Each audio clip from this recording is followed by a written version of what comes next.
भोजपुरी का बादशाह कहे जाने वाले पावर स्टार पवन सिंह का सॉन्ग का इंतजार तो हर किसी को रहता है और सॉन्ग जैसे ही आता है रील्स की लाइनें लग जाती है। जी हाँ दोस्तों, फिर से पावर स्टार पवन सिंह का एक सॉन्ग जिसका नाम है खिलाड़ी नहीं की सॉन्ग को रिलीज कर दिया गया और आते ही अपना कमाल दिखाने लगा। सॉन्ग में क्या खास है सब कुछ आप लोगों को बताएंगे। उससे पहले अगर आप हमारे चैनल पर नए हैं तो चैनल को सब्सक्राइब करके बेल आइकन को ऑन कर दे।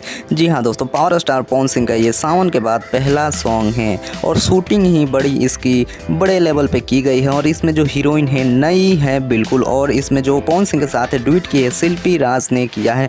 आपको इसमें स्विमिंग पूल देखने को मिल जाएगा और पावर स्टार पवन सिंह के भाई ऋतिक सिंह का ये पवन सिंह के साथ पहला गाना है। जी हाँ दोस्तों, सॉन्ग बहुत ही बवाल है। बाकी आप लोग को ये सॉन्ग कैसा लगा कमेंट करके जरूर बताइएगा और चैनल पर नए हैं तो चैनल को सब्सक्राइब करके बेल आइकन ऑन करना बिल्कुल भी ना भूलें।